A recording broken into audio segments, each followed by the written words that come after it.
अस्सलाम वालेकुम मेरे दोस्तों सज्जनों और बेलियों, मैं हूं आतिफ महमूद और वेलकम करता हूं आपको किचन गार्डनिंग चैनल पर।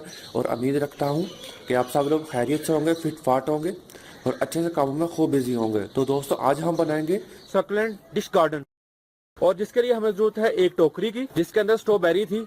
स्ट्रॉबेरी तो हमने निकाल ली, यूज कर ली। बास्केट वेस्ट थी, सोचा इससे कुछ बनाया जाए, तो इससे हम बनाएंगे सक्लेंट डिश गार्डन। ये देखें आप, ये रॉकिंग कर रही है, हिल रही है। इसको रोकने के लिए हम इसका ये स्टैंड बनाएंगे, ये टोकरी से। ये देखें, इसके नीचे ये रख देंगे।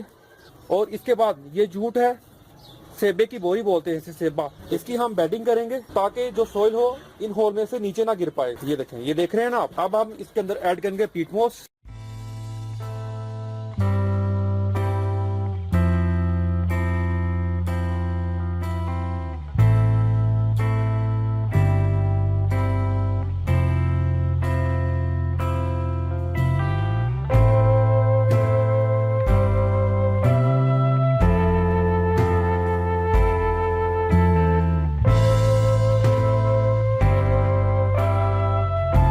ये हमारी सॉइल प्रिपेयर हो चुकी है।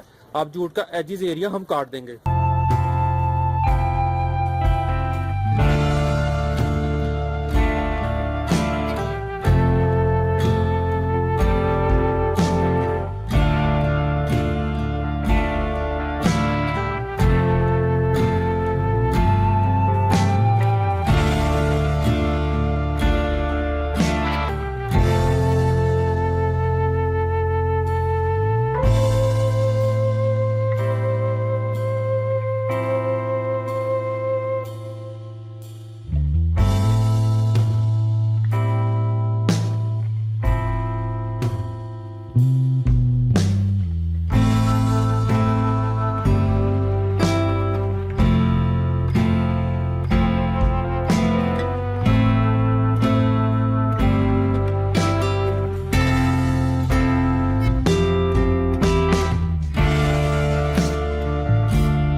अब एक बर्तन में हम दोबारा इसको पानी देंगे।